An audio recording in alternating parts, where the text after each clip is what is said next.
Добрый день, господа. Если вы на Негритянский остров, захватите и меня с собой.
В плохую погоду, наверное, к этому острову очень трудно причалить.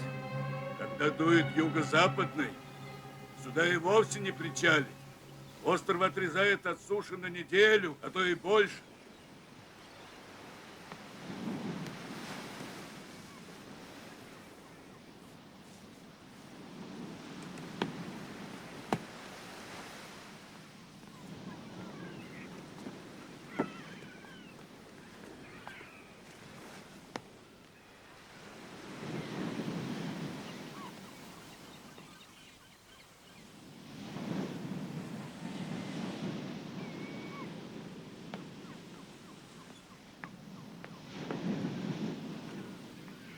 Меня зовут Ломбард, Филипп Ломбард. Можно капитан Ломбард? Вера Клейсон. Вы бывали в этих местах? Нет, никогда. Я даже еще не знакома со своей хозяйкой. Вашей хозяйкой? Да, я секретарь миссис Оуэн. Вот как, а вам не кажется это странно? Странно? Нет. Просто секретарь миссис Оуэн внезапно заболел. Она телеграфировала в агентство с просьбой прислать ей кого-нибудь. Ей рекомендовали меня. А если вам вдруг не понравится? Ну и что? Это же место временное, только на каникулах. А постоянно работаю в женской школе. Вообще, если говорить правду, ой, мне ужасно интересно посмотреть на этот Негритянский остров. О нем столько писали в газетах. Сначала говорили, его какая-то американская кинозвезда купила. Потом этот миллионер Оуэн. Какие они, эти Оуэны? Расскажите, пожалуйста.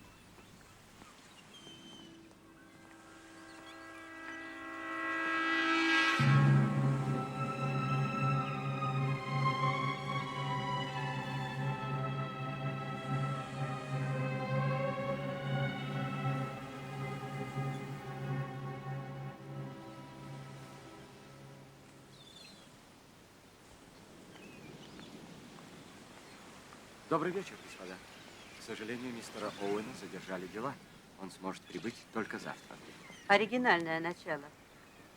Мне поручено выполнять все пожелания гостей. Не хотят ли гости пройти в свои комнаты? Обед будет подан ровно в 8. Это поздно.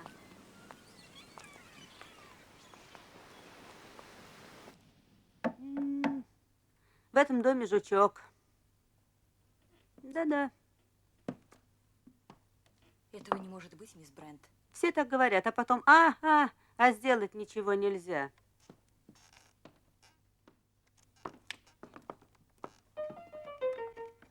Разрешите, я помогу вам? Извините, сэр, ваша комната наверху. Я сейчас провожу вас. Прошу.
Я надеюсь, здесь есть все, что вам нужно. Я новый секретарь миссис Оуэн. Вы, наверное, уже знаете об этом. Нет, мне ничего не известно. Мы получили только список леди и джентльменов и распоряжение, кого куда поселить. А разве вам миссис Оуэн не говорила обо мне? Я еще не видела миссис Оуэн. Мы приехали сюда 2 дня назад. Я могу идти?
Здесь негритят решили пообедать. Здесь негритят решили пообедать. Один вдруг поперхнулся, и их осталось 9. 9 негритят, поев, клевали носом. Поев, клевали носом. Один не смог проснуться, и их осталось 8. 8 негритят пошли гулять затем. Один не возвратился, и их осталось 7.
10 минут назад я жалел, что приехал сюда.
Какие забавные фигурки. Да, очень забавные. Прошу вас. Сколько их? 10 вроде. Любопытные, Два, любопытные. три. Вероятно, тут есть какой-то смысл. Вот этот предводитель. А, так это же 10 негритят Да, из 10. детской считалки. Она висит над камином у меня в комнате. И у меня. И у меня. И у меня тоже. И у меня тоже. И в моей комнате тоже. Я думаю, просто хозяин впал в детство. Доктор, вы не знаете Констанс Калмингтон? Простите? Думаю, что не знаю. Это не имеет никакого значения. Весьма непрактичная женщина. И почерк невозможно разобрать. Я начинаю думать, что по ошибке я приехал не туда. Точно такая же мысль пришла и мне в голову. Миссис Оливер, повезло с кухаркой. Простите? Миссис Оливер, вы сказали? Да, Миссис Оуэн. никакой миссис Оуэн я не знаю. Леди и джентльмены, прошу тишины. Вам предъявляются следующие обвинения. Доктор Армстронг, вы обвиняетесь в смерти Мэри Климс, последовавшей 14 марта 29 года. Эмили Брент, вы виновны в смерти Беатрис Тейлор 5 ноября 31 года. Уильям Блор, вы были причиной смерти Джеймса Лендера 10 октября 28 года. Вера Элизабет Клейсерн, 11 августа 35 года вы убили Сирила Хамильтона. Капитан Ломбард, вы в феврале 32 года обрекли на смерть 20 человек из восточноафриканского племени. Генерал МакАртур, вы намеренно послали на смерть любовника вашей жены Артура Ричмонда. Энтони Марстон, вы убили Джона и Люси Компс. Этель и Томас Роджерс, вы обрекли на смерть вашу хозяйку Дженнифер Брейди. Лоуренс Оргрейв, вы виновник смерти Эдуарда Ситона, последовавшей 10 июня 30 года. Обвиняемые, что вы можете сказать в свою защиту?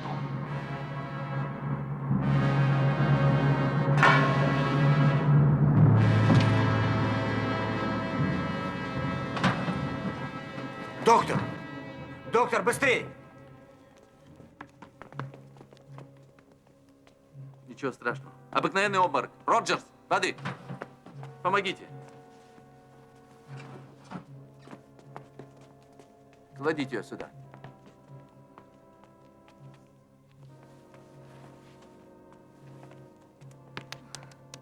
Что со мной? Один глоток. Сейчас будет лучше. А какой отвратительный голос. Я могла слышать этот голос.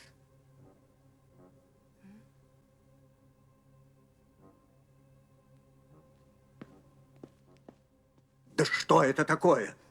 Кто разыгрывает такие скверные шутки?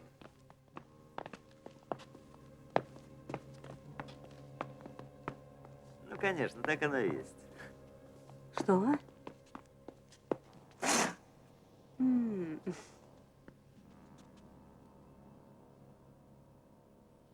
Леди и джентльмены, прошу тишины. Вам Выключите. предъявляются следующие Немедленно выключите. обвинения. Нервы, нервы.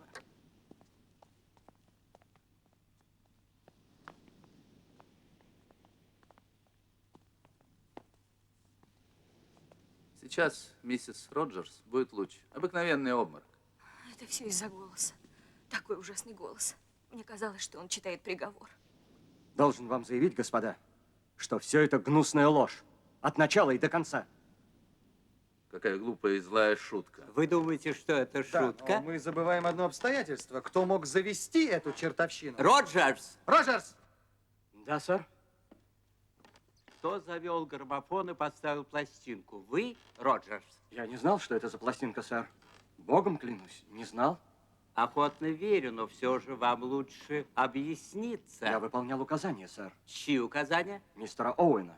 Я должен был завести граммофон после того, как подам гостям кофе. Странная история. Я знать не знал, что это за пластинка. Клянусь вам. На пластинке была наклейка, на наклейке название. Я думал, что это музыка какая-нибудь. На пластинке название? Так точно, сэр. Она называется «Лебединая песня». Это нелепо. Абсолютно, абсурдно нелепо. Вот так, ни с того ни с сего, опорочить честных людей. Кто бы он ни был, этот Оуэн... Нет, вот это как раз надо выяснить, кто он такой, этот Оуэн. Ну что ж, приступим к допросу. Роджерс, Да, сэр. кто такой мистер Оуэн? Владелец этого острова, сэр. Это нам известно, Роджерс. А что вы лично знаете об этом человеке? Ничего вам больше не могу сказать. Я его в глаза не видел, сэр. Никто его не видел. Да что же все это значит? Только то, что мы, я и моя жена, были наняты через агентство. Агентство Реджина прислало нам письмо. О, старая почтенная фирма. В нем нам сообщили, когда мы должны приехать сюда. Здесь все было приготовлено. Нам оставалось только пыль стереть. А вчера вечером я получил еще одно письмо от мистера Оуэна. Он пишет, что задерживается, что мы должны принять гостей как можно лучше. Как можно лучше. Ну и там были еще указания насчет Принять. обеда и пластинки. Письмо при вас? Да, сэр. Прошу.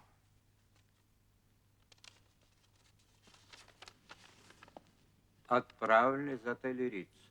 Отпечатано на машинке. Разрешите взглянуть? Печатная машинка Carnation. Совершенно новая, никаких дефектов. Бумага обыкновенная. А.Н. Оуэн. И обратите внимание, какое жуткое имя у хозяина дома. Алан Норман Оуэн. Можно язык сломать. Если разобраться, то все это очень странно. Я получила письмо с неразборчивой подписью и почему-то решила, что оно от миссис Оливер, с которой я познакомилась 2 года назад на курорте. Она пригласила меня на этот островок, где якобы открыла пансион с хорошей кухней и без этих новомодных причуд, полуголой молодежи, граммофона до утра. Это письмо у вас, мисс Брент? Да, письмо у меня, я сейчас его принесу. Останьтесь. А вы, Марстон? Что? Я получил телеграмму от своего приятеля, барсука Беркли. Я был уверен, что он в Норвегии, но он почему-то попросил меня приехать сюда. Вот и все. А вы, генерал? Я получил письмо от этого А.Н. Оуэна. Он упоминал моих армейских друзей, писал, что я могу с ними здесь встретиться. Письмо. К сожалению, я его не сохранил. Меня пригласили сюда в качестве врача. Из письма я понял, что муж беспокоится о своей жене. Хочет выяснить состояние здоровья, и при этом ее не беспокоит. Она отказывается идти к врачу. Нервы, видите ли. В письме был чек. Понятно. Прежде вы не были знакомы с этой семьей? Нет. В письме ссылались на одного из моих коллег. Для правдоподобия, конечно. Этот коллега, как я полагаю, в это время находился где-нибудь вне пределов досягаемости. Да. Сейчас я хочу выяснить одну небольшую деталь. Среди перечисленных имен упоминалась фамилия некоего Уильяма Блора. Среди нас нет человека по фамилии Блор. Фамилия Дэвис не упоминалась. Что вы на это скажете, мистер Дэвис? Мистер Дэвис. А? А? Да. Пожалуй, дальше играть в прятки нечего. Я должен сознаться, моя фамилия вовсе не Дэвис. Значит, вы Уильям Блор. Так точно, сэр. То, что вы здесь под чужой фамилией, это полбеды, но вы еще и врали, каких мало. Только что в разговоре с мисс Клейсерн вы утверждали, что жили в Южной Африке, а именно в Натале. Готов присягнуть, что вы там никогда не были. Значит, это твои штучки, а? Вы ошиблись адресом, джентльмены. Вот мое удостоверение. Да, я бывший инспектор уголовного отдела Скотланд-Ярда. Сюда меня пригласили по делу. Кто? Он? В письмо был вложен щедрый чек. Я должен был представиться гостем и следить за вами. Ваши фамилии мне сообщили заранее. И вам объяснили, почему? Ну, конечно. Из-за драгоценностей миссис Оуэн. Черт бы я побрал. Милая компания, ничего не скажешь. И я, такой стреляный воробей, мог попасться на Микине. По-моему, никакой миссис Оуэн вообще нет. Ваше заключение, мне кажется, вполне обосновано. Письма, полученные нами, подписаны А.Н. Оуэн. Н. Значит, аноним, неизвестный. Но это же безумие. Конечно, безумие. Вы правы. Я нисколько не сомневаюсь, что на остров нас пригласил человек ненормальный, скорее всего, опасный маньяк.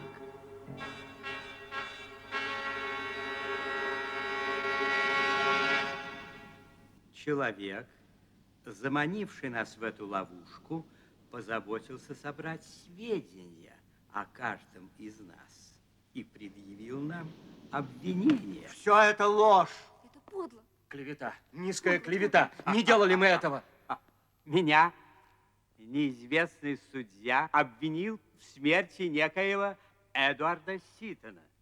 Ему было предъявлено обвинение в убийстве престарелой женщины. Он произвел хорошее впечатление на присяжных. Кое-кто считал, что оправдательный приговор у Ситона в кармане. Но свидетельские показания были против него. На них я построил свое обвинительное заключение.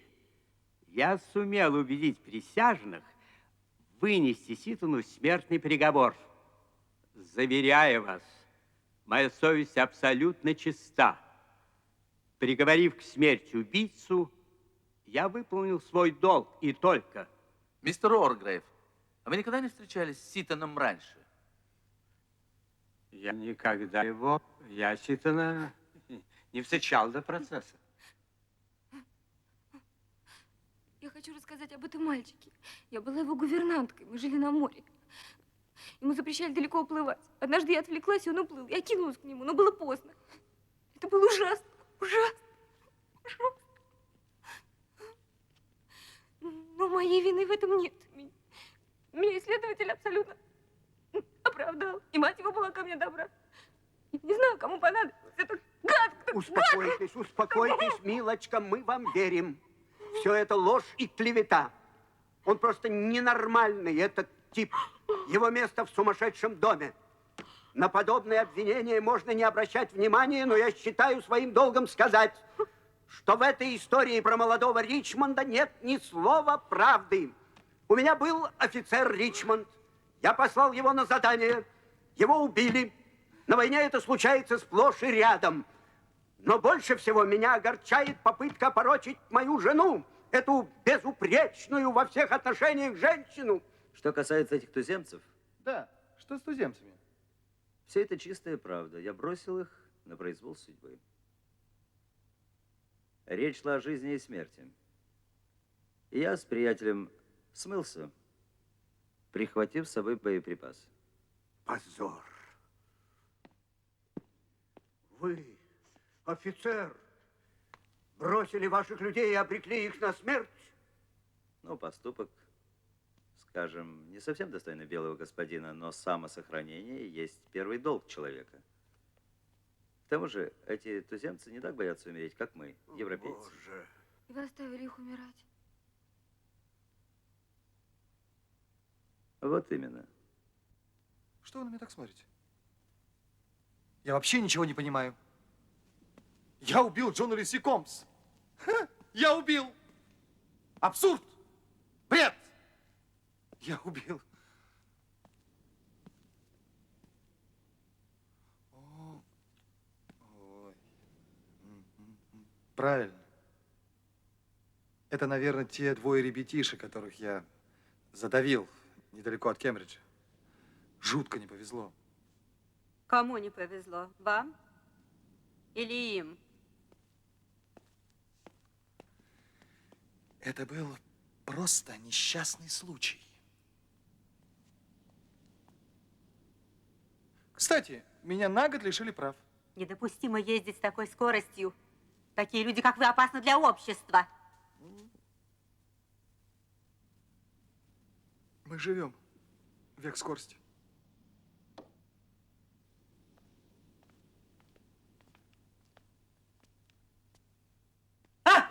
Простите.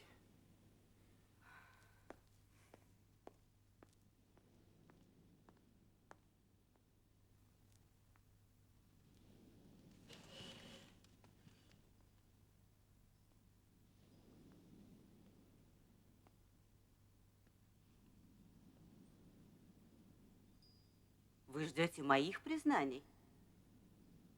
А мне нечего вам сказать? Нечего. Да, нечего. Вы оставляете за собой право на защитника? Я не нуждаюсь ни в каком защитнике. Я всегда действовала по велению своей совести. И мне не в чем себя упрекнуть.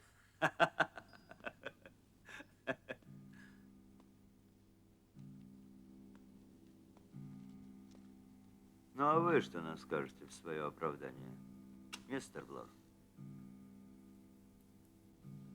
Я?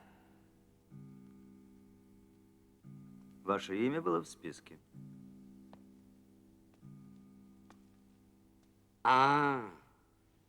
Вы имеете в виду дело Лендера? Как же, помню. Лендера осудили на основании ваших показаний. Его приговорили к пожизненному заключению. Он умер на каторге через год. Здоровье он был слабого. Лендер был преступник. Если не ошибаюсь, вы получили благодарность за умелое ведение дела. И даже повышение. Я только выполнял свой долг. Однако какая собралась компания? Все как один законопослушные и верные своему долгу граждане. За исключением меня, разумеется.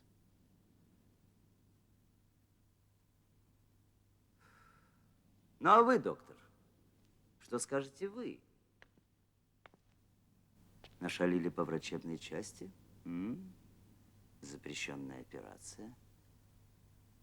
Не так ли? Признаюсь, я в полном замешательстве.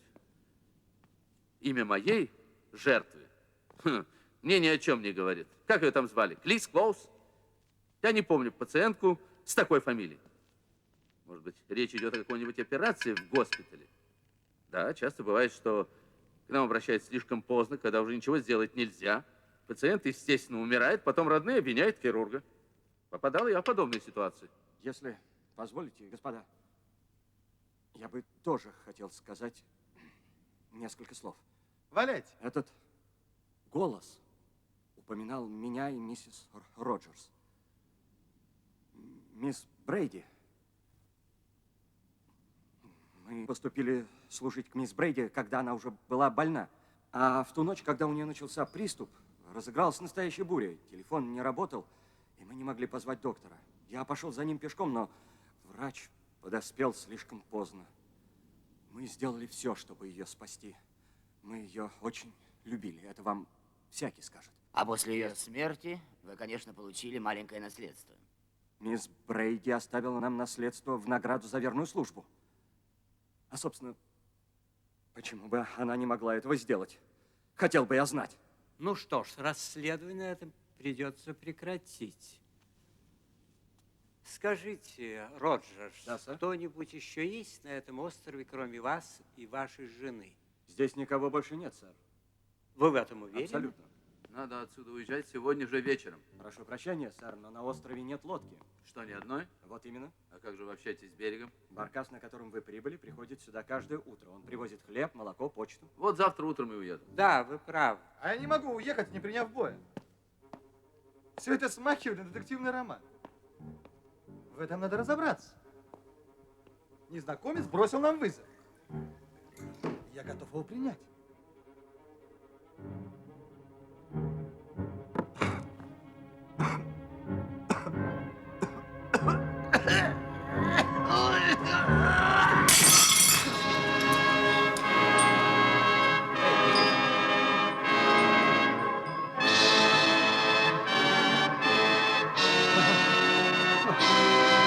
Он мертв.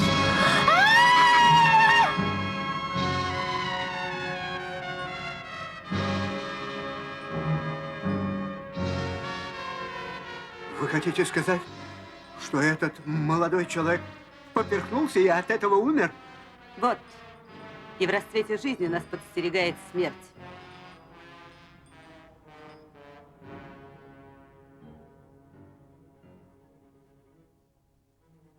Яд? Да. Скорее всего, подсыпали какой-то цианид. Цианистый калий, он действует мгновенно.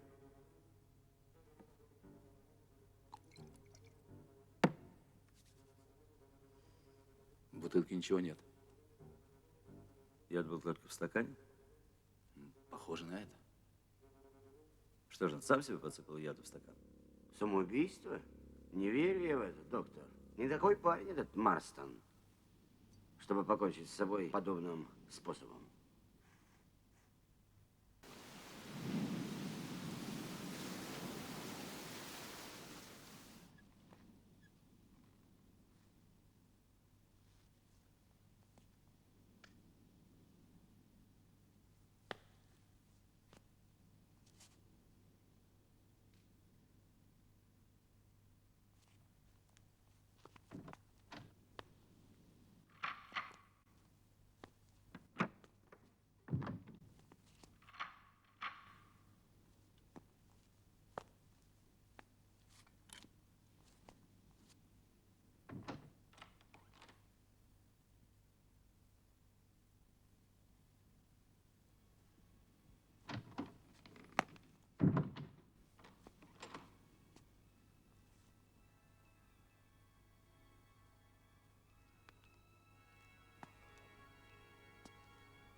Мисс Вера, позвольте мне поплыть к той скале.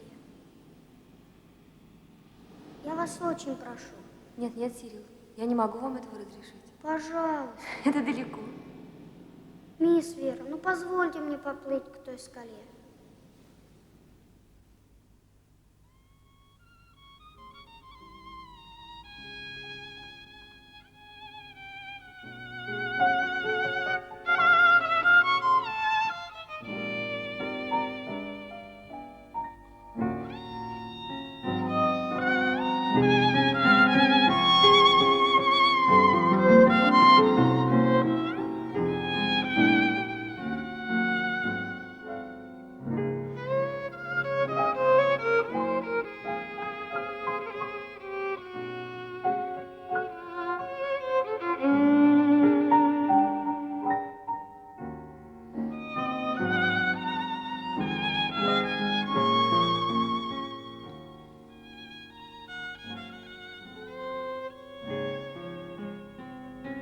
Я люблю вас, Вера.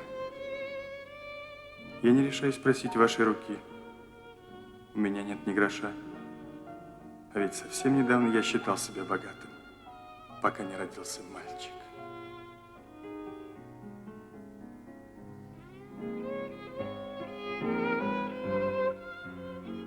Если бы родилась девочка, я бы унаследовал титул и состояние.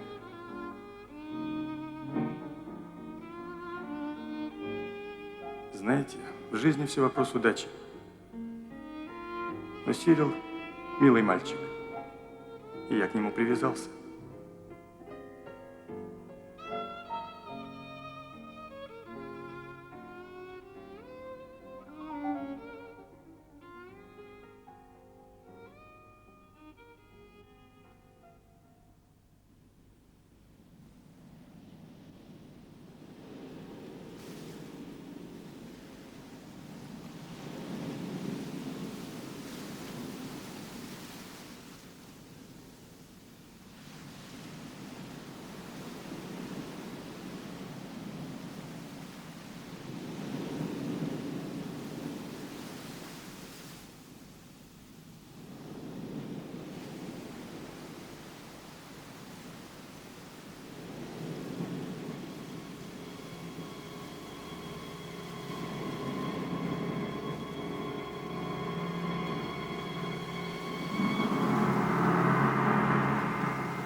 Десять негритят решили пообедать.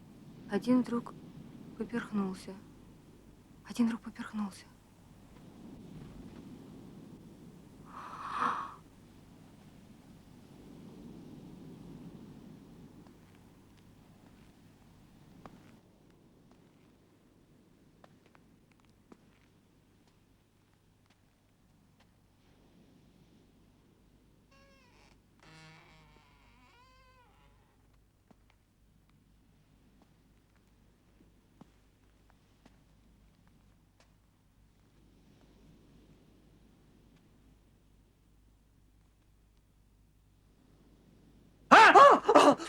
Что? Доктор. В чем дело? Доктор, беда с моей женой. Я не могу ее разбудить. Халат.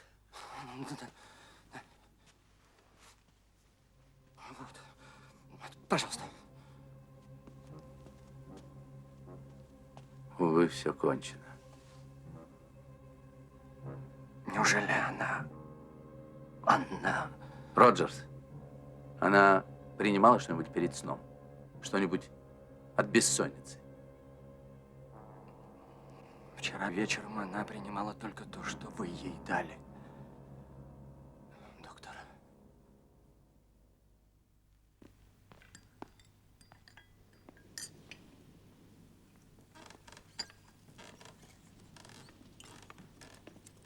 Что с ним сегодня? Он забыл налить мне кофе. Вы должны быть снисходительны к обслуживанию. Роджерс готовил завтрак один. Миссис Роджерс не смогла ему помочь. Она умерла сегодня ночью во сне. Так. Какой ужас! Вторая смерть на острове. У нее, наверное, не выдержало сердце. Ну да, сердце. Ну вот вопрос. Чем это вызвано? Совестью. Что вы хотите сказать? Вы же слышали? Ее вчера обвинили в том, что она вместе со своим мужем убила свою хозяйку. Вспомните, как она вчера себя вела. Она до смерти перепугалась и потеряла сознание. Преступление раскрыли, и она этого не перенесла. Это уже слишком, мисс Брент. Вы считаете, что Господь не может покарать грешника, а я считаю, что может. Дорогая мисс Брент, провидение предоставляет карать и наказывать злодеев нам, смертным. Представим на секунду, что Роджерс и его жена укокошили старушку. Что из этого следует? Они радовались, что удачно обтяпали дельцы и чувствовали себя в полной безопасности. Нет, И мне вдруг- кажется, миссис Роджерс никогда себя не чувствовала в полной безопасности. Может, оно и так. Но они были уверены, что им ничего не угрожает. И вдруг вчера этот загадочный тип выдает их тайну. У женщины сдают нервы. Вы видели, как муж хлопотал вчера вокруг нее? Но это не просто мужние заботы. Он чувствовал себя, как кошка на горящей крыше. Он до смерти боялся, что она проговорится, если дело начнут раскапывать. 10 шансов против одного, что она не выдержит. У нее не хватит сил отрицать и врать все до победного конца. Она будет ходячей опасностью для своего мужа. Вот в чем дело. И он подсыпает ей сильную дозу снотворного в ее чашку. На ночном столике не было никакой чашки. Естественно. Он первым же делом забрал чашку с блюдцем и тщательно вымыл. Я не верю, что человек может отравить собственную жену. Когда человеку грозит петля, сантименты не останавливают. Я не могу быть вам полезен, господа. К сожалению, у нас вышел весь хлеб. Лодка не пришла, и продукты не привезли. А когда обычно приходит моторка? От 7 до 8 утра, сэр. Огорчен кончиной вашей жены, Роджерс.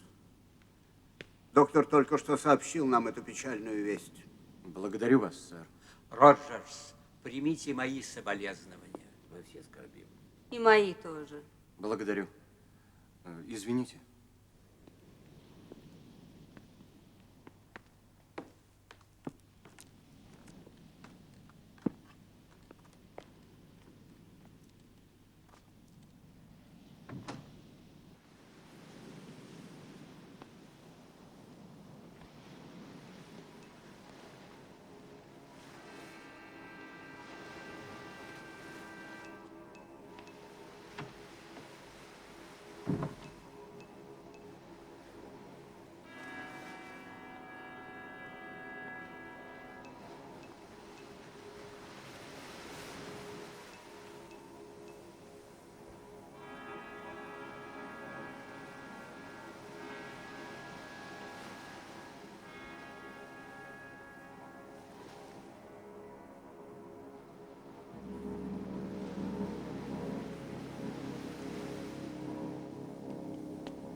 Все это не случайно. Вот что я вам скажу, мистер Локвуд.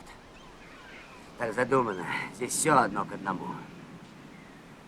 Вы думаете, лодка не придет? Не придет. И вы так думаете, генерал?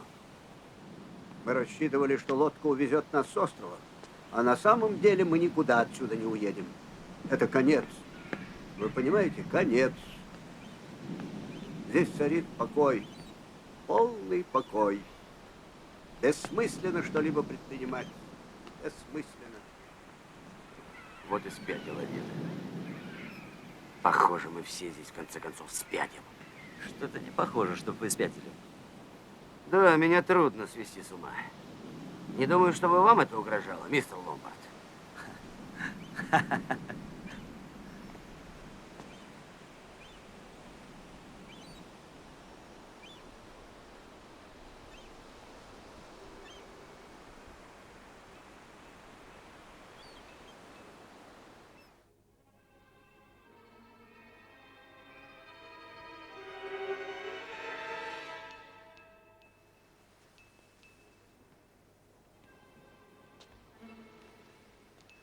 Простите, сэр.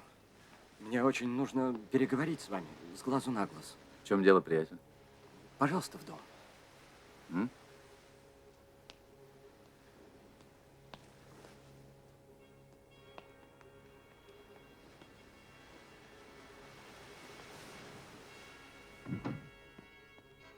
Здесь дело нечисто. Или я сошел с ума. Перестаньте разговаривать загадками, Роджерс. Эти фигурки. Фарфоровые негритята. Их было 10. Их было ровно 10, клянусь богом. Ну, конечно, 10. Мы вчера их пересчитывали за В обедом. том-то и загвоздка. Вчера ночью, когда я убирал со стола, их было уже 9. Мне показалось это странным, только и всего. А сейчас взгляните. Их 8. Их всего 8.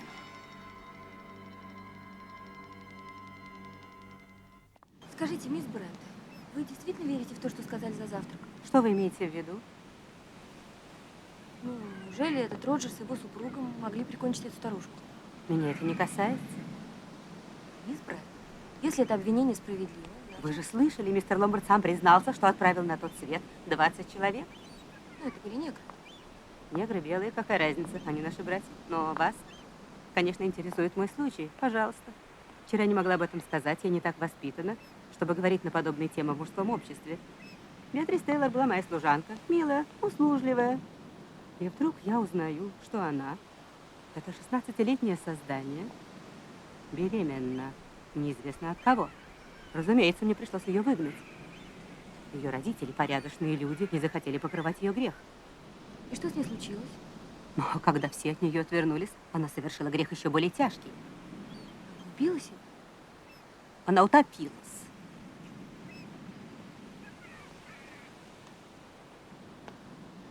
Что же вы почувствовали, когда узнали об этом? Мне стало ее жалко. Вас не мучают угрызения совести? Мне абсолютно не в чем себя упрекнуть. Ее собственное бесстыдное поведение. Вот что ее заставило так поступить. Запомните, жизнь – это то, что вы из нее делаете. Но прошлое меня касается лишь настолько, насколько я этого хочу. Идите вперед, не оглядывайтесь. Я сегодня спросил Роджерса, чем болела его хозяйка. И знаете, его ответ на многое пролил свет. Я не буду выдаваться в медицинские тонкости. Но при некоторых сердечных заболеваниях применяется такой препарат – амилнитрит. Когда случается приступ, разбивается ампула и дают подышать больному. И если это вовремя не сделать, может наступить смерть. Огромный соблазн. Не надо доставать мышьяк, не надо подсыпать его. Просто полное бездействие, и нет человека. А если ты узнаешь, все равно ничего не сможет доказать. Да, на свете еще много преступлений, не подвластных законам. Пример случай с Роджерсами. А старый Уоргрейв, он же совершил свое убийство строго в рамках законности. Всем было известно, что Ситон ни в чем не виноват. Кто не помнит этот процесс? Просто судья свел с ним счет. Он убил Ситона, как если бы пырнул его ножом. Я могу продолжить пример, доктор? Я слушаю. Убийство на операционном столе безопасно и надежно, как в банке. Ну, хорошо, хорошо. Действительно, доля правды в этом обвинении есть. Я тогда оперировал с сильного похмелья. Знаете, руки дрожат, нервы Ладно, ни к черту. вернемся к нашим баранам. Как вы думаете, зачем нас собрали здесь? А вы как думаете, зачем? Если вы скажете, что Энтони Марстон, этот бык с железными нервами и полным отсутствием мозгов, покончил с собой только потому, что переехал 2 ребятишек, я расхохочусь вам в лицо. Энтони Марстон убит, это ясно. А миссис Роджерс? Ну, я поверил в ее естественную смерть, если бы не Энтони Марстон. 2 убитых.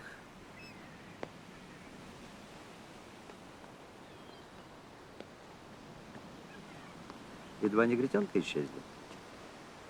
Этот Оуэн настоящий маньяк. И все-таки этот Оуэн не все предусмотрел. Обыскать остров ничего не стоит. Как обыскать остров? Расчет. Ну, вы хоть понимаете, что он очень опасен? Опасен буду я, когда доберусь до него.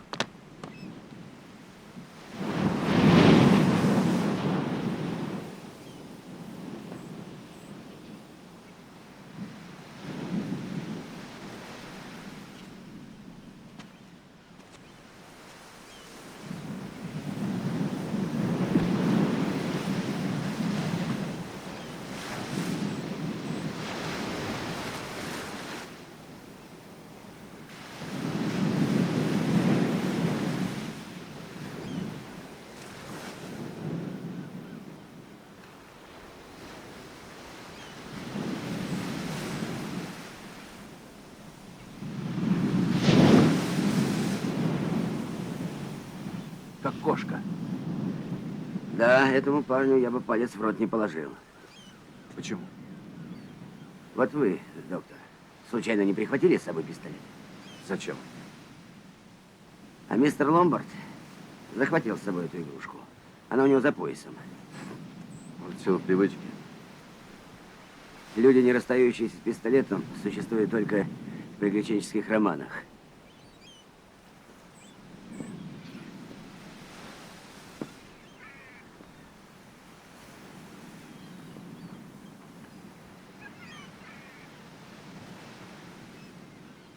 Ах, это вы?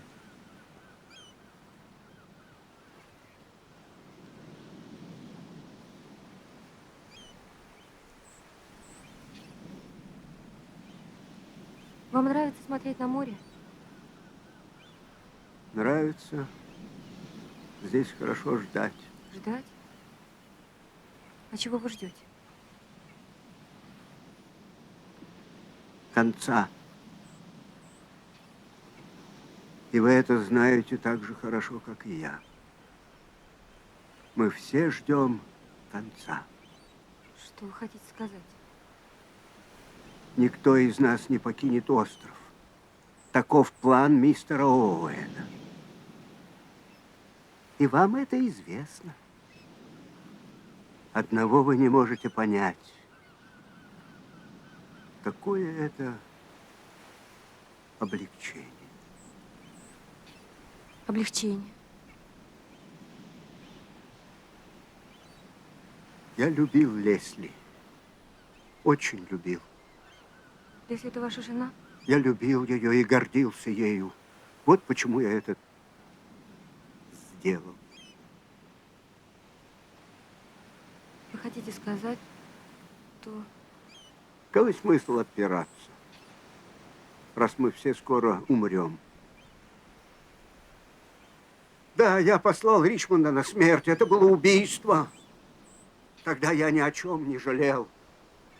Но потом... Что потом? Потом... Узнала Лесли или нет?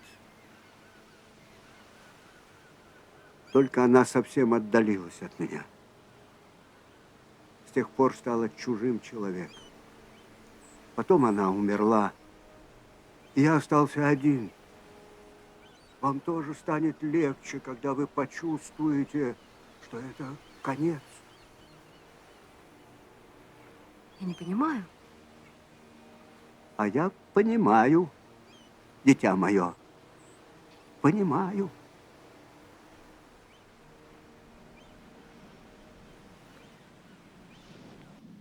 Смотрим дом, а потом еще раз как следует остров. Только на этот раз вниз полезете вы.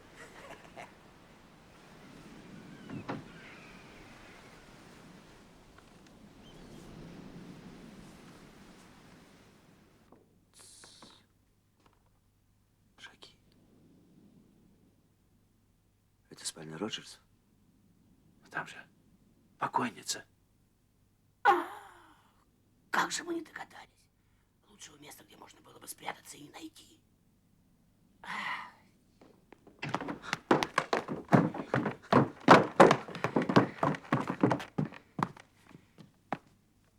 Прошу прощения, господа. Я хотел перенести свои вещи. Вы не возражаете, если я займу одну из пустующих комнат для гостей? Самую маленькую? Конечно, конечно. Благодарю вас. Извините. Благодарю.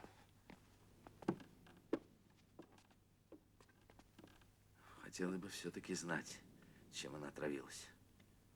И давайте прекращать эти поиски. Интуиция подсказывает, что мы здесь все равно ничего не найдем. Доктор, вы ведь дали ей какой-то наркотик. Наркотик? Конечно, вы же сами сказали, что дали ей какое-то снотворное. Я дал ей незначительную дозу трианала, успокаивающее. Абсолютно безобидный препарат. Давайте говорить прямо. Может быть, вы дали ей слишком большую дозу? Что? Разве вы не могли ошибиться? Нет. Доктора не могут допускать подобных ошибок. Это была не первая ваша ошибка, если верить пластинке. Что толку оскорблять друг друга? Все мы в одной лодке и должны держаться заодно. Кстати, что вы можете сказать о вашем собственном деле, лжесвидетельстве? Оставьте меня в покое. Это гнусная клевета. Может быть, вы не прочь заткнуть мне рот, мистер Ломбард. Но есть вещи, о которых хотел бы узнать и я. И одна из них касается вас. Меня? Да, вас. Я хотел бы узнать, почему, отправляясь в гости, вы прихватили с собой пистолет? А знаете, вы не такой дурак, каким кажетесь. И все-таки как вы объясните этот пистолет? Пистолет я взял, потому что знал, что попаду в переделку. Вчера вечером вы ничего нам об этом не сказали. Значит, вы обманули нас. В известной мере, да. А ну-ка быстро, выкладывайте, в чем дело. Ко мне обратился некто по фамилии Моррис. Он сказал, что ему известна моя репутация человека, полезного в опасной переделке. Он предложил мне 100 геней с тем, чтобы я приехал сюда и держал ухо востро. Денег у меня не было, и я согласился. И все-таки вчера вечером вы нам ничего не сказали об этом. Почему? Откуда мне было знать, что вчера вечером не произошло именно то, из-за чего я сюда приехал? А сегодня вы изменили свое мнение? Да. Теперь я понимаю, что все мы в одной лодке. А 100 геней – это тот кусочек сыра, с помощью которого мистер Оуэн заманил меня в ловушку. Тихо. Это ловушка, теперь я знаю это точно. Тихо! Кто-то кричит. Господа! Сюда! Скорее! Господа! Господа! Генерал МакАртур! Что? Его убили? Он мертв.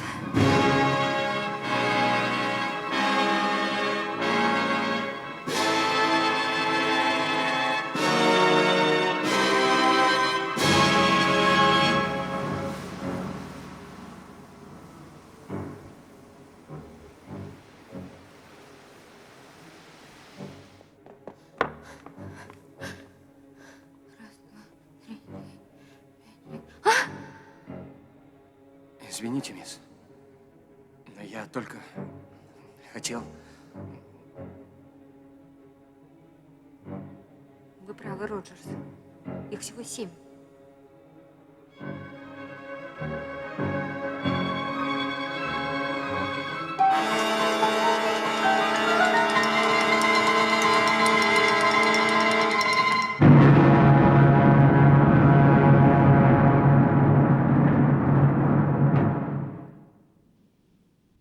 Судя по всему, генерала МакАртура ударили по затылку каким-то тяжелым предметом. Вы нашли орудие убийства? Нет. Сегодня утром я сидел на террасе и наблюдал за вашей деятельностью. Вы обыскивали остров, желая найти нашего неизвестного убийцу. Так точно, сэр. И, несомненно, вы пришли к такому же выводу, что и я. Теперь вы понимаете, зачем мистер Оуэн заманил нас на этот остров? Да он просто сумасшедший. Распоясавшийся псих. На острове никого нет. Абсолютно никого. В известном смысле вы правы. Я пришел к такому же выводу. Но, тем не менее, мистер Оуэн, будем называть его именем, которое он сам выбрал, находится на острове. Он задал целью покарать людей, совершивших преступления, за которые нельзя привлечь к ответственности по закону. Есть только один способ осуществить этот план. Мистер Оуэн среди приглашенных. А следовательно, мистер Оуэн один из нас. Нет, нет, нет. Моя юная леди, мы должны смотреть фактам в лицо. Мы все подвергаемся серьезной опасности. Один из нас Оуэн. Я тоже считаю, что в одного из нас вселился дьявол.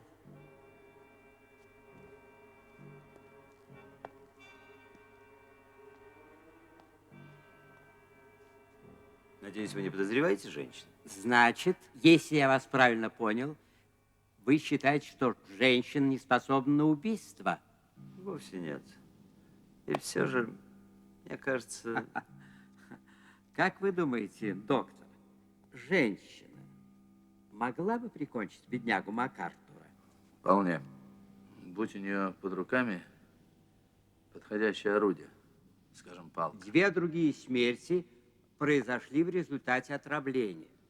Я думаю, что никто не будет отрицать, что отравителем мог быть человек вполне слабый. Да вы с ума сошли? Моя дорогая юная леди, постарайтесь сдерживать ваши чувства. Я совершенно вас не обвиняю. Я надеюсь, что и мисс Брент не обижается на меня, когда я настаиваю, что мы все в равной степени подозрительны. Сейчас вы говорите дело, сэр. Давайте разберемся. Что касается Марстона, тут уж ничего не выяснишь. Все, кто находился в комнате, могли запросто это сделать. Теперь перейдем к смерти миссис Роджерс.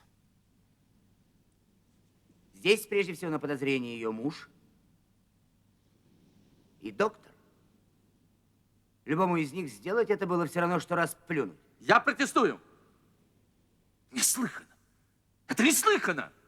Клянусь, я дал абсолютно безвредную дозу. Доктор Армстронг, ваше негодование вполне естественно. Но мы не можем игнорировать факты. Вам или Роджерсу проще всего было дать ей снотворное. А теперь перейдем к убийству генерала МакАртура. Я сразу заявляю, что у меня нет никакого алиби. Все утро я провел на террасе. Были моменты, когда меня никто не видел. В это время я мог убить генерала, а потом вернуться на свое место. А я все утро находился с Ломбардом и Армстронгом, они подтвердят. Вы ходили в дом за веревкой. Ну и что? Сходил и тут же вернулся. Вас долго не было. На что вы намекаете, черт побери? Я ни на что не намекаю. Я сказал, что вас долго не было. Пока не было мистера Блора, вы все время находились вместе. Конечно, конечно. Хотя мистер Ломбард удалялся на некоторое время. Меня не было всего минуты две. Кто-нибудь из вас смотрел на часы? Нет. Минуты две выражение весьма неточное. Вы, мисс Брент? Я гуляла с мисс Клейсерн, а потом сидела на террасе. Что-то я вас там не видел. Вы не могли меня видеть. Я сидела за углом дома, там нет ветра. Видите, самое поверхностное разбирательство говорит о том, что ни одного человека мы не можем считать полностью оправданным и свободным от подозрений. Единственное, что мы можем сделать в создавшемся положении, это принять меры, чтобы обеспечить свою безопасность. До сих пор убийца легко выполнял свою задачу. Его жертвы ни о чем не подозревали. Отныне наша задача – подозревать всех и каждого. Предостережен значит вооружен.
больше этот номер не пройдет.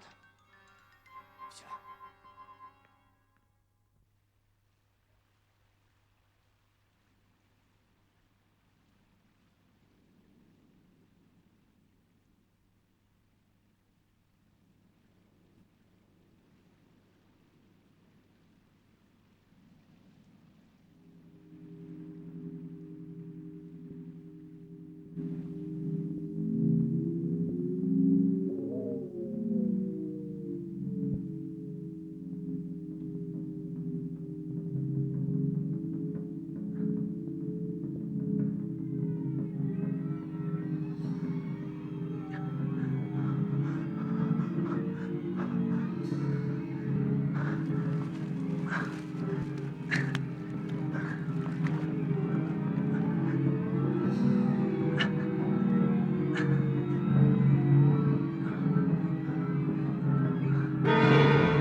днем, не бойся страхов ночных, не бойся, не бойся.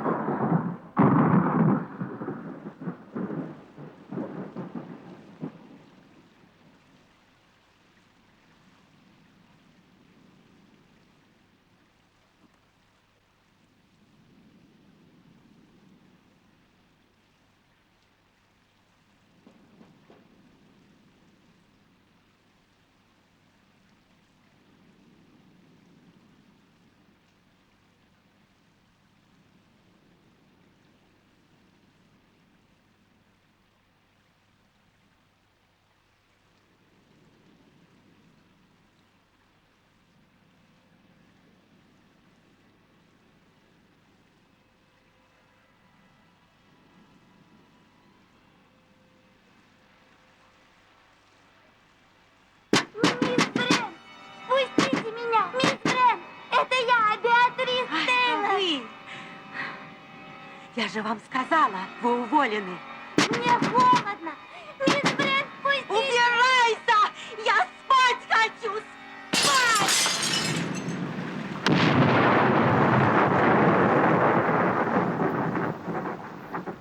Я знаю, как зовут убийцу. Ее зовут Беатрис Тейлор.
Доброе утро, дамы и господа. Который час? Уже 9:30. Никогда бы не подумал, что могу так долго проспать. Значит, совесть у вас чиста. А что случилось? Почему до сих пор нет завтрака? Роджерс пропал. В спальне его нет. Чайник не поставил, плиту не затопил. А вдруг это он? Вот вам еще одна загадка. Куда девалась мисс Брент?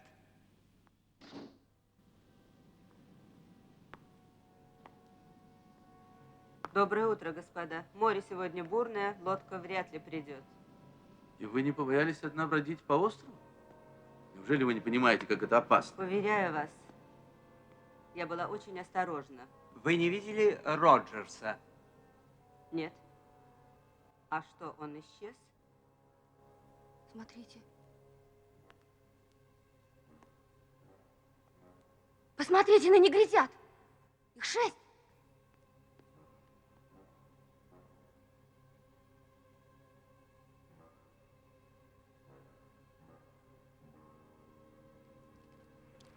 Если и были отпечатки, их смыл дождь. Мисс Клейсер, надо мужчинам завтрак приготовить.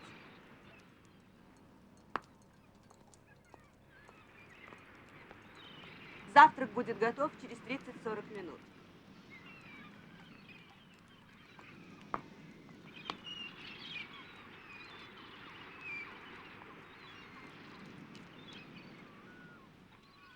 Доктор, чтобы нанести такой удар, нужна большая физическая сила? На такое способна даже женщина, если вы это хотите знать. А вообще человек не вполне нормальный, наделен недюжинной физической силой.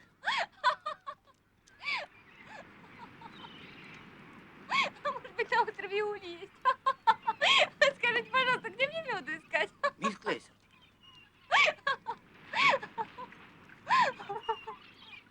Вы думаете, я рехнулась?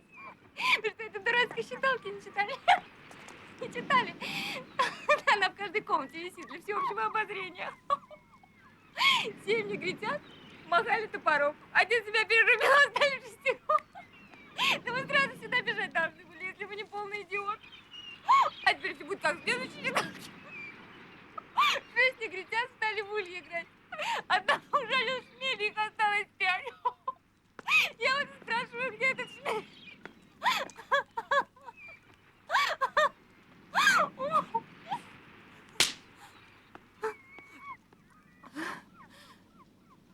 Спасибо. Я пришла в себя.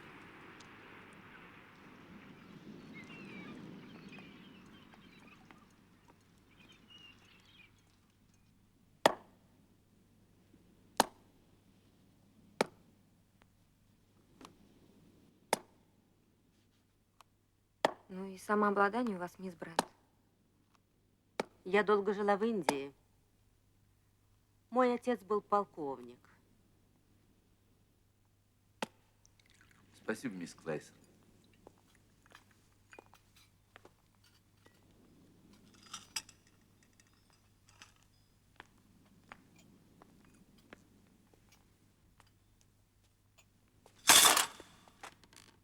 Что с вами, мисс Брент? Я хотела помочь мисс Клейсерн, но у меня ужасно кружится голова. Кружится голова? Да. Наверное, запоздалая реакция на шок. Я вам сейчас дам лекарство. Нет!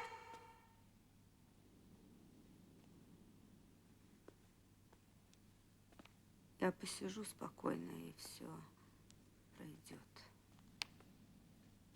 Сядьте в кресло, мисс Брент. Вам там будет удобнее.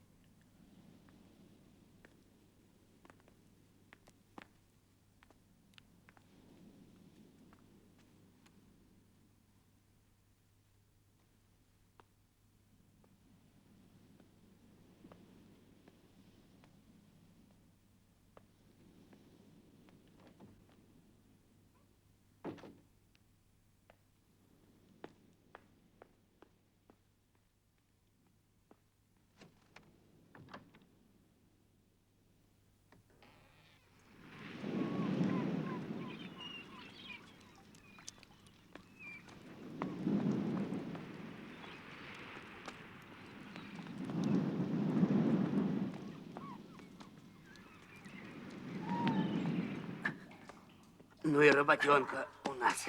Никто не позавидует. Кроме них. Все относительно, Блор. Для них мы счастливчики. Ну и будет на этом. Пусть каждый лежит там, где лежит. Все равно скоро в каждой спальне будет по мертвецу. Это она. Она спятила.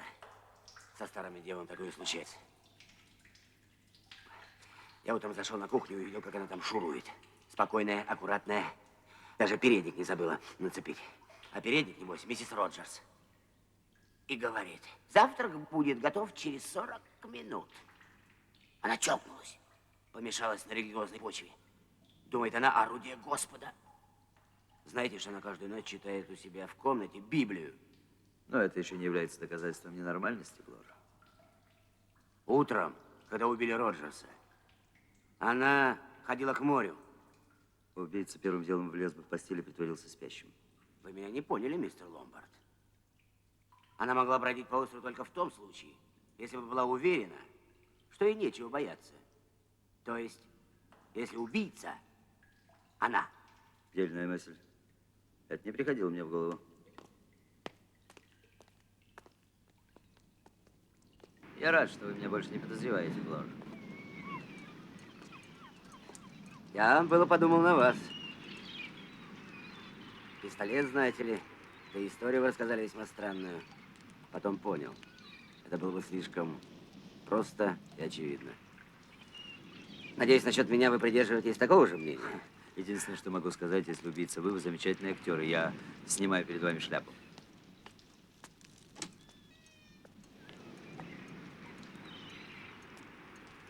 Может статься, не пройдет и дня, как нас здесь всех укокошат. Скажите, вы тогда дали ложные показания, так ведь?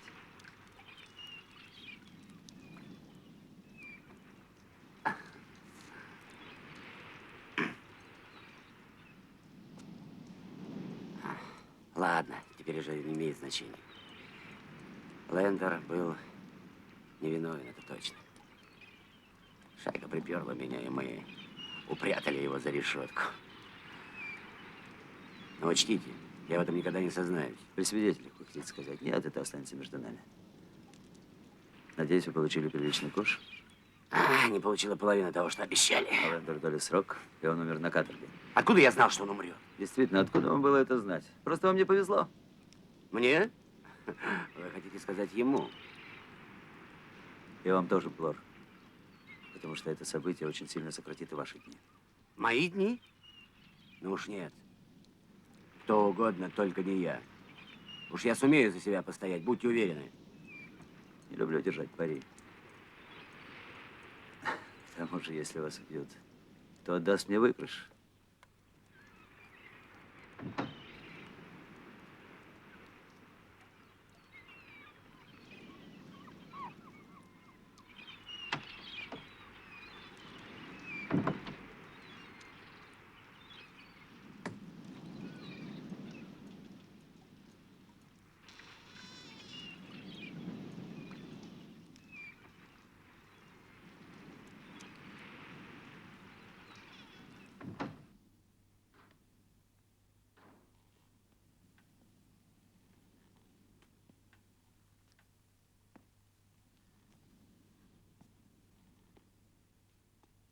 Послушайте, как это верно. И падут народы в яму, которую сами себе выкопали, и в сетях, которые поставили, запутается нога их.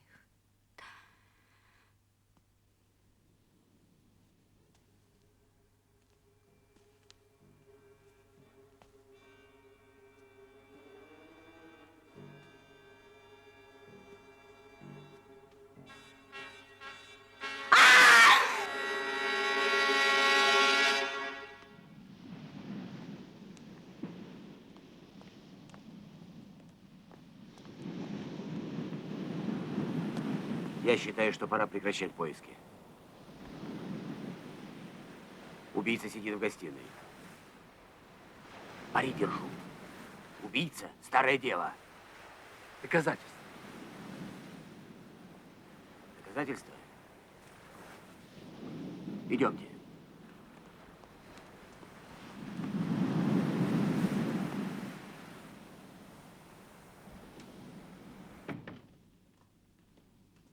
Вот она.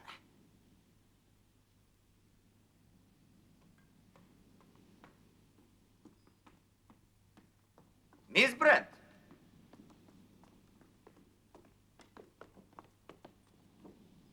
Мисс Брент!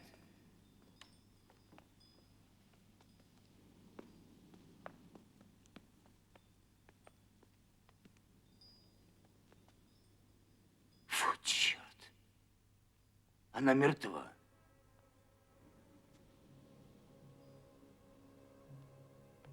Еще один из нас оправдан. Увы, слишком поздно. Смотрите, Шмель.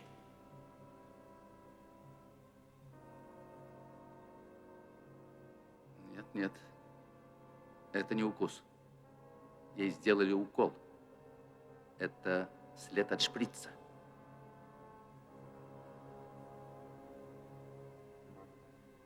Шмель-то дохлый.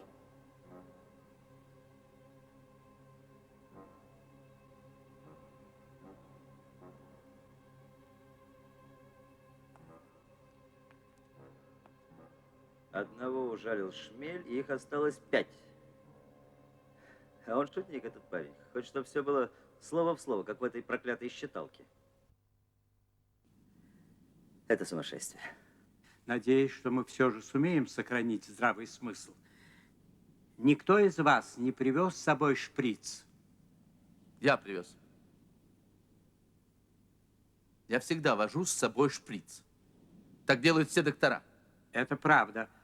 А где сейчас ваш шприц? У меня наверху, в саквояже. Вы разрешите нам убедиться в этом? Прошу вас.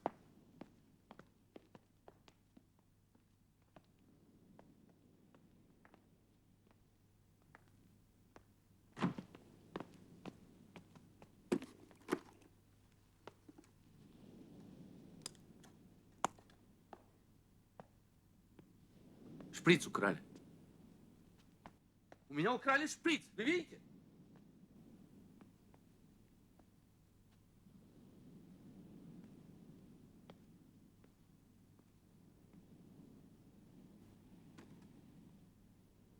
Здесь нас 5 человек.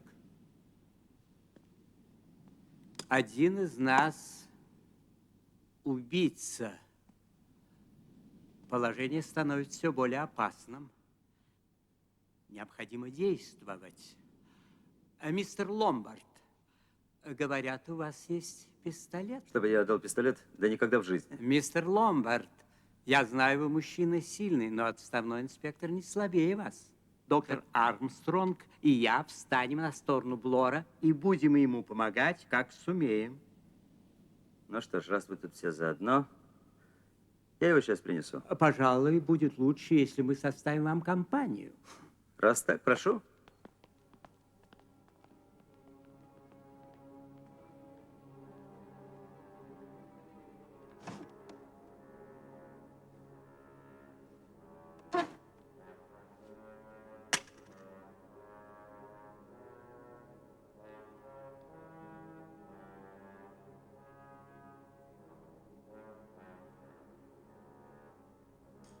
Что такое? А, мотор не работает. Роджерса нет, и некому им заняться. Может, попробуем завести его сами? А я видел в гостиной несколько пачек свечей. Это будет гораздо проще. Доктор, помогите мне.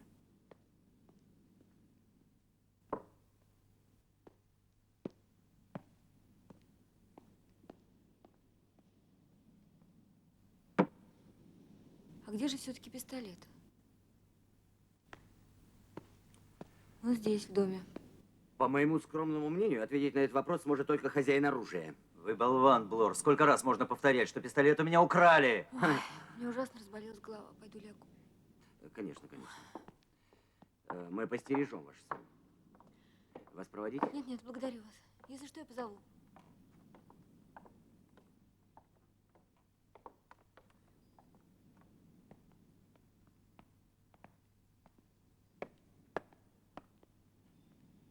слушаю вас.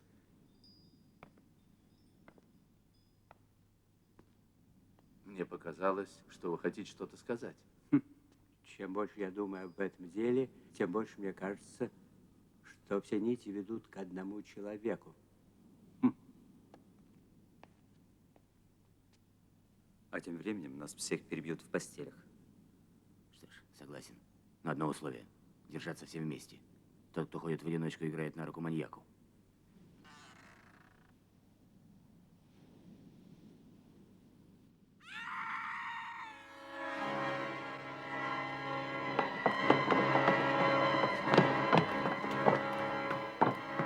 Смотрите.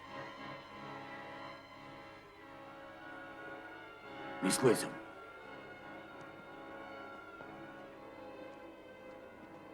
Что с ней? Мисс Клэйсон. Доктор!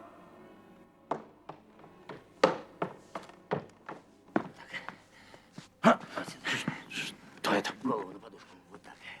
Очнитесь, мисс Клэйсон. Что это было?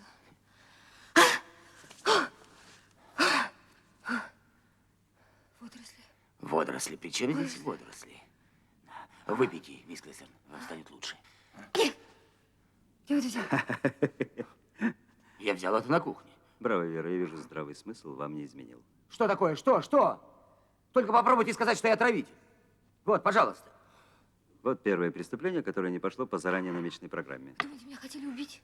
Ожидали, что вы от страха дадите концы. Такое случается, не так ли, доктор? Трудно сказать. Вообще, мисс Клейсерн, молодая здоровая девушка, сердце в порядке, не знаю. А где судья? Кстати, где судья? Тоже слышал крик? Ну где Мы же были он? вместе. Где его? Кажется, нас опять провели. Мистер Оргрейв! Мистер Оргрейв! Где вы? Мистер Оргрейв!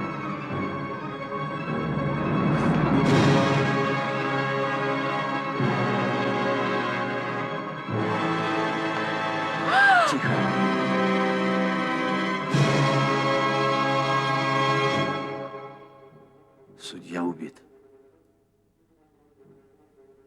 Посмотрите, на нем парик и мантия. Пять негритят судейство учинили, засудили одного, осталось их 4. Конец кровавому судье Уоргрейву. Не посылать ему больше невинных на виселицу. Последний раз председательствует он в суде.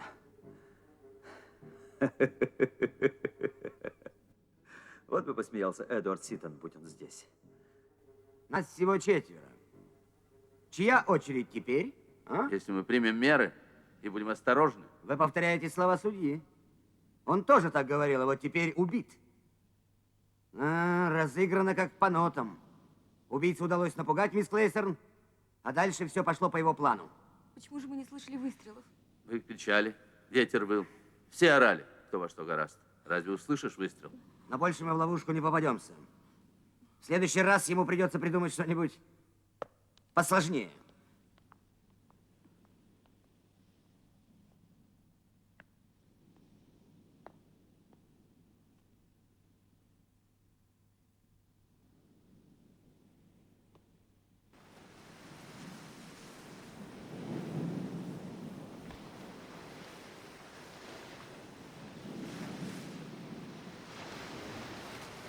Спокойной ночи, мисс Клейстер.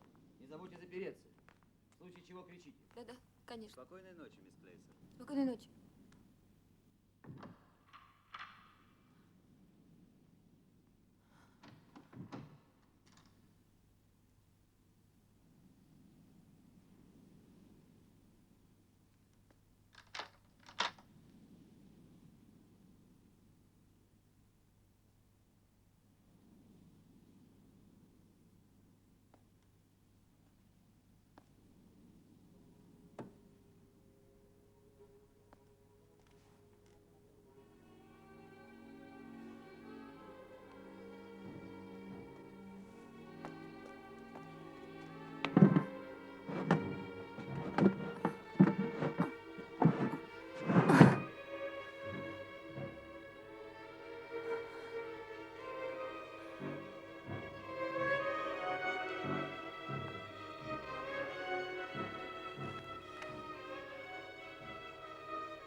Сирил, ты?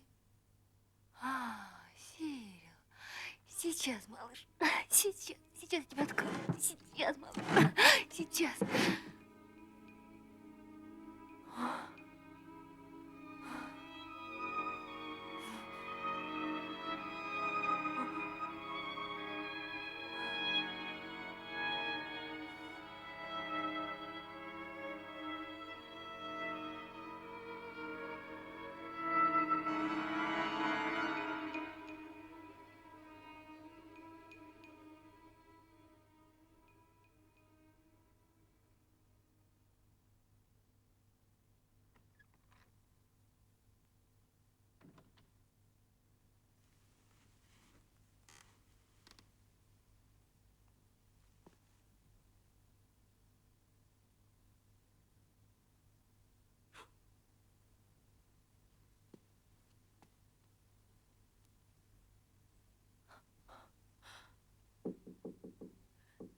Мистер Ломбард.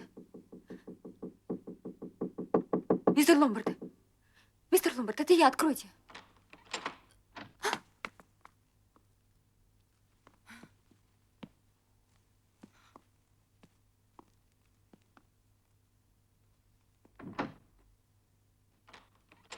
Что случилось? Не знаю. Вам надо выпить, мисс Клейсерн.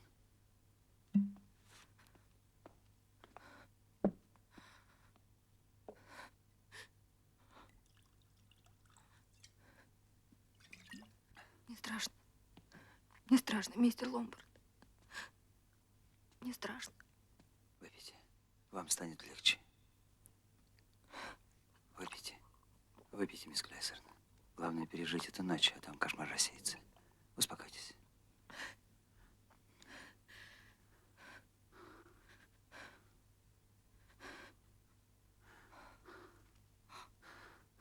Господи, что я делаю? Мистер Ломбард. Мистер Ломбард. Пусть все идет, как идет. Мистер Ломбард. Мистер Ломбард. Я закричу. Нет. Ведь ночью полуголый к мужчине, а потом звать на помощь. Это глупо. Нет.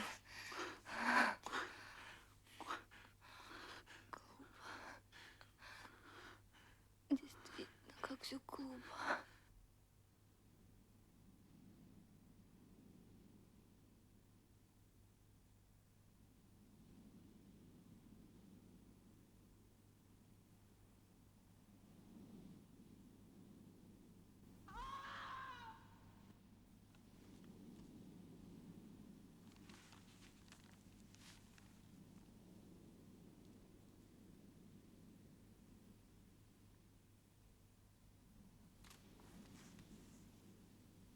Ну-ну, мисс Клейсерн, ну успокойтесь. Если это один из них, как вы думаете, кто?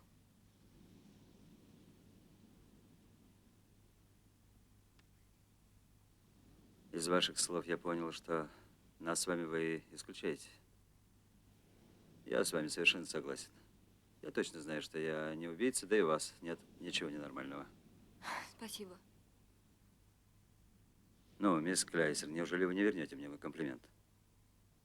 Вы сами признали, что ни во что не ставите человеческую жизнь. Хотя мне трудно представить, что вы надиктовали эту граммофонную пластинку. Правильно. Массовое покарание нечестивых грешников не по моей части. Будь добра, подай мне спички. Вон там, в ящике.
Послушай, Вера, Хотите, я буду кричать.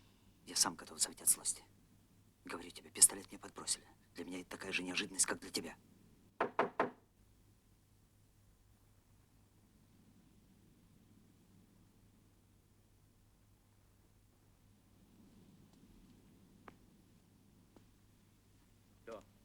Блор, одевайтесь, Ломбард.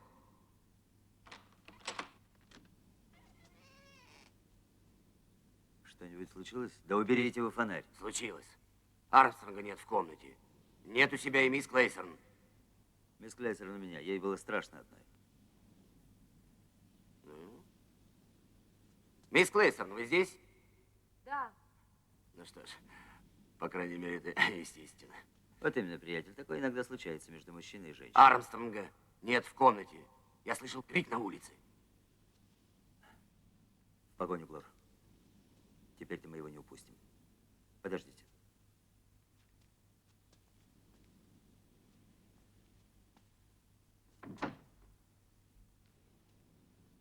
Вера, мы отправляемся на поиски Армстронга.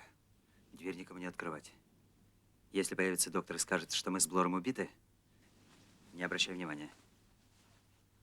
Дверь откроешь только мне или Блору. Поняла?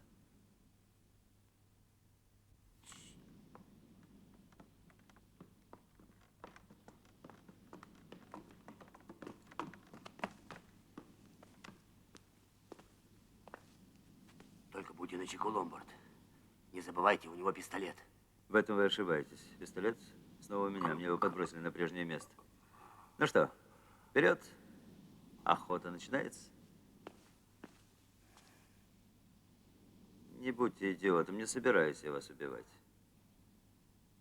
Но если вы боитесь, возвращайтесь в свою комнату.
Даже птица покидает это проклятое место.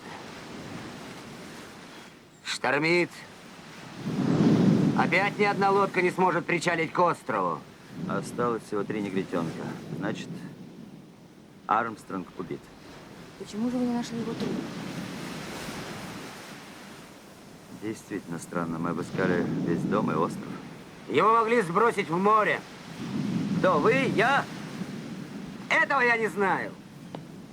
Но одно я знаю твердо. Что именно? Что пистолет снова у вас.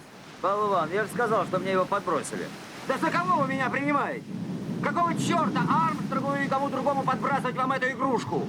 Не имею ни малейшего представления. Для меня все это чистейшая абракадабра. Вы и вправду могли бы придумать что-нибудь поинтереснее. Вот вам первое доказательство, что я не вру. Не могу с вами согласиться. А иного я от вас не ожидал. Послушайте, мистер Ломбард, если вы хотите, чтобы мы считали вас честным человеком... А я не хочу. И если вы рассказали нам правду, вы знаете, как поступить. Не будьте идиотом. Пистолет мой, я оставлю его у себя. В таком случае, я считаю... Да, мистер Оуэн. Можете считать что угодно. Но если это так, почему я вас не пристрелил сегодня ночью? У меня было 1000 возможностей. Этого я не понимаю. Но, может быть, у вас были на то свои причины? Да вы оба ведете себя как последние идиоты. Это почему? Почему же? Вы забыли про считалку. 4 негритенка пошли купаться в море. Один попался на приманку, их осталось 3. На приманку. Армстронг жив. Он специально выбросил негритенка, чтобы мы поверили в его Может смерть. быть, наш мистер Икс на этот раз решил изменить свои песни? Да неужели вы не видите, что мы имеем дело с сумасшедшим? Только ненормальный может совершать преступление, следуя точь-в-точь детской считалке.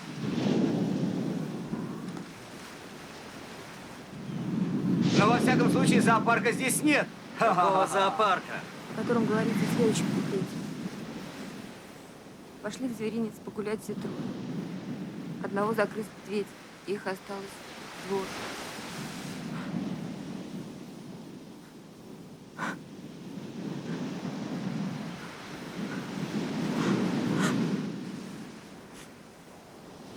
Неужели вы так и не поняли, что мы составляем этот зоопарк?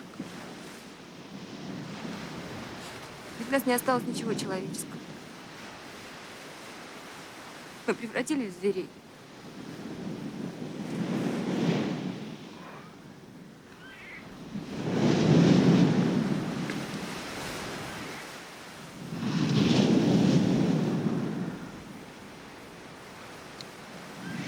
Пора завтракать. В дом я не пойду. Но, мисс Клейсон, будьте же благоразумны. Нам необходимо подкрепиться. Меня затошнит от того вида консервированной ветчины.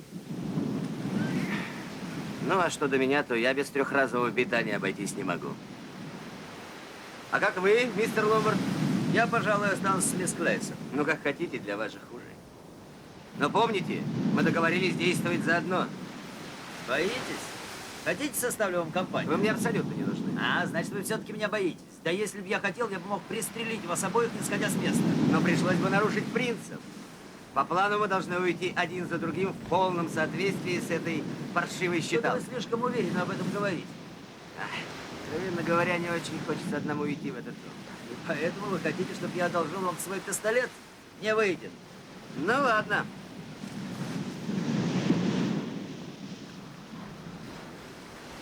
Что, если он и есть этот... А что мы, собственно, знаем о нем? Да ничего. Он, может, никогда не служил в полиции. Он может оказаться кем угодно. Свихнувшимся миллионером, сумасшедшим бизнесменом. Во всяком случае, он вполне мог совершить все эти преступления. Если он нападет на нас? Не беспокойся. Ты относишься ко мне так доверчиво. Я, право, тронут. Почему ты так уверена, что я тебя не убью? Надо же кому-то верить.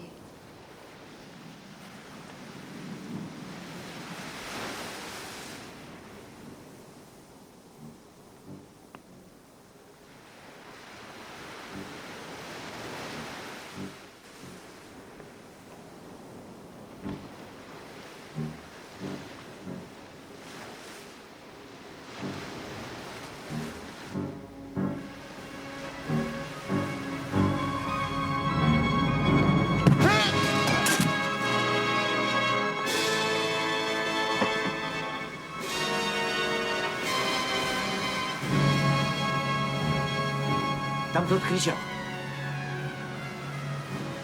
Пойдем посмотрим.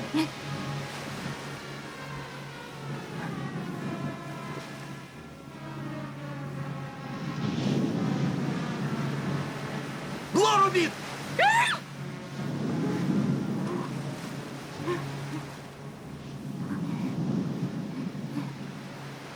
Посмотри сама!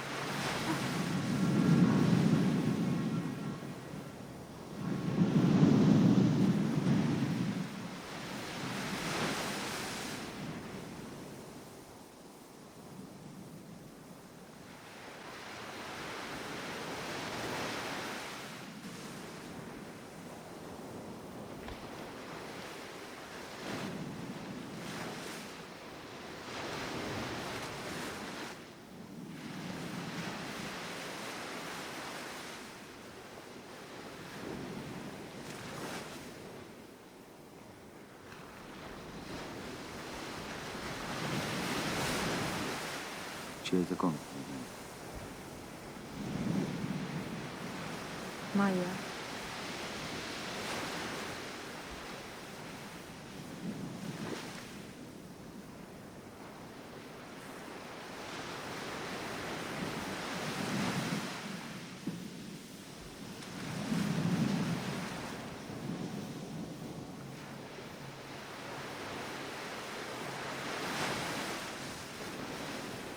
Что это? Часы. Они стояли у меня на каминной полке.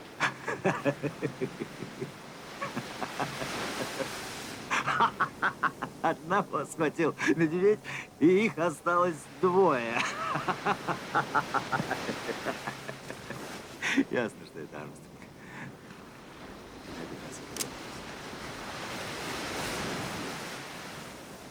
Осторожно! Теперь очередь за нами. На эту ошибку остановил.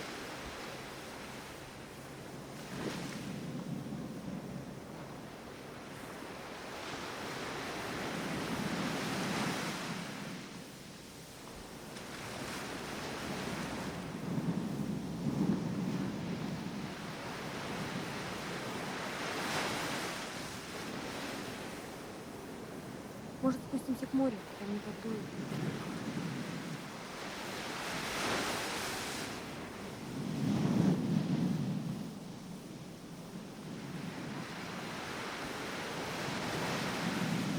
Смотрите. Вон там, в воде.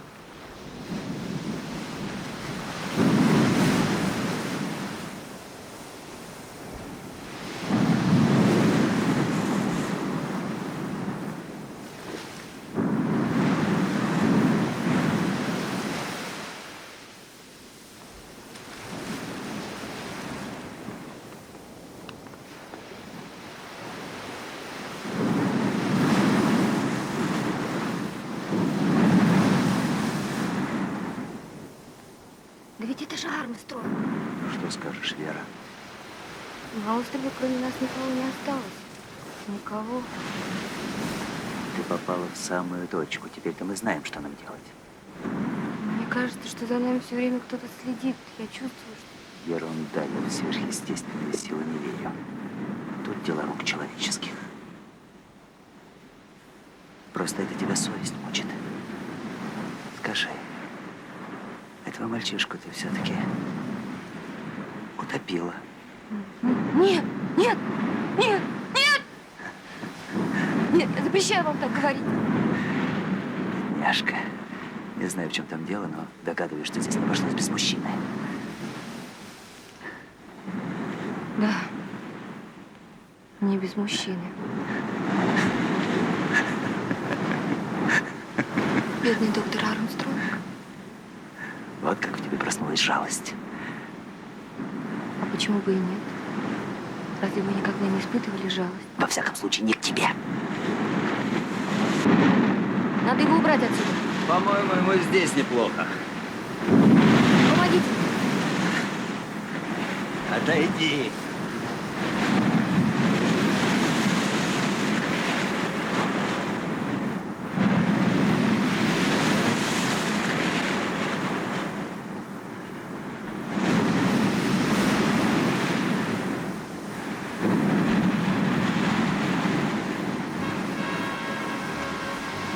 Ты довольна?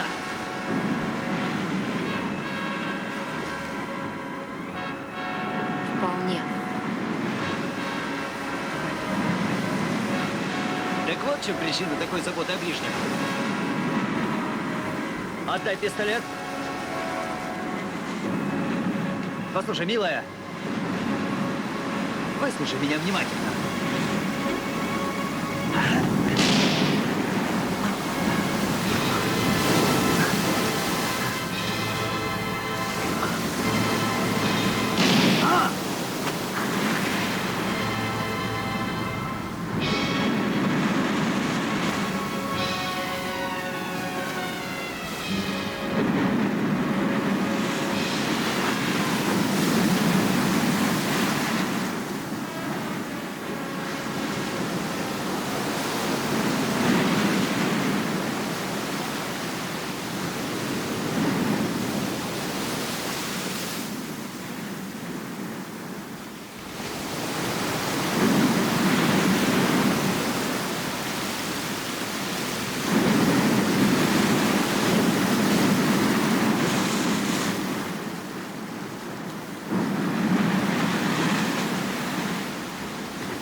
Вы явно отстаете, мои маленькие друзья.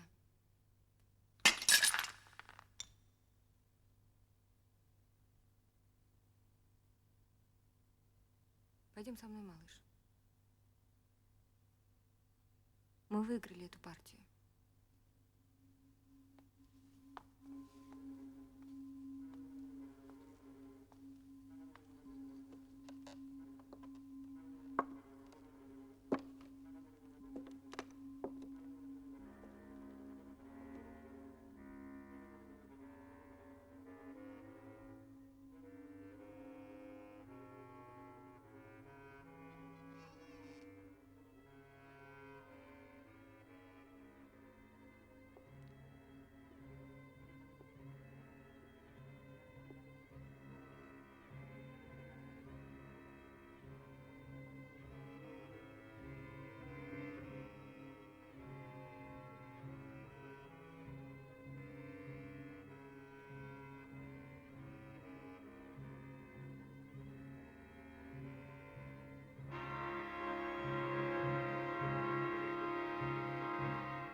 Последний негритенок посмотрел устало, повесился, и никого не стало.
Десять негритят решили пообедать.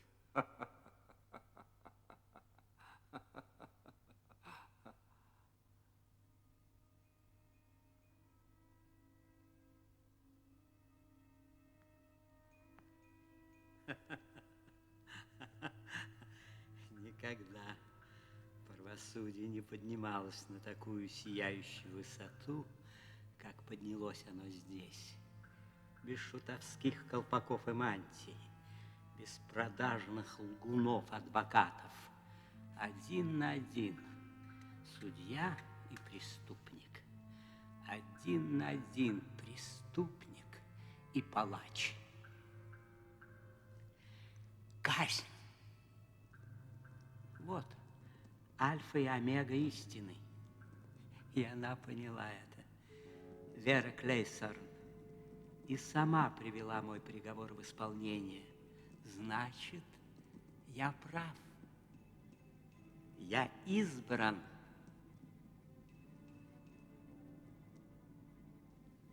Я готовился к этому долго.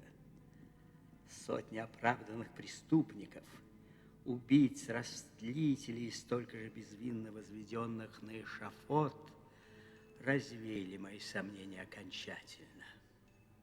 Я занялся поисками преступников, которым удалось избегнуть наказания. Найти их не составило труда. Мне удалось приобрести инкогнито негритянский остров. Каждому из гостей, исходя из собранных мною сведений, я послал соответствующие приглашения. Все они прибыли в один день на остров. После третьей смерти гости обыскали остров и поняли, что они на острове одни. Согласно моему плану, на этом этапе у меня должен был появиться сообщник. Я выбрал Армстронга. Я уговорил его инсценировать мою смерть. Якобы это встревожит убийцу и поможет разоблачить его. В тот же вечер представление было исполнено.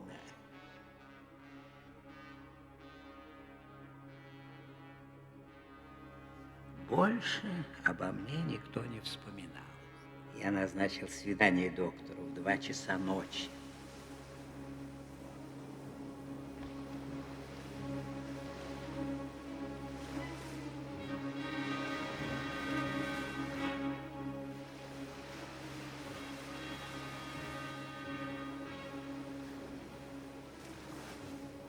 Они ничего не подозревают. Все идет, как задумано. Я кое-что выяснил. Весь день я следил за Ломбардом из окна. Да. Посмотрите. Вот там внизу вход в пещеру. Где? Вот там.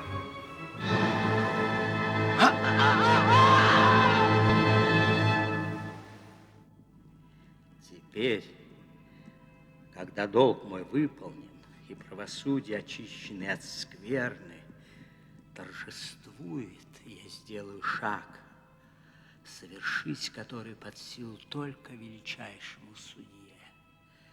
Ибо истинное величие судьи в способности покарать себя.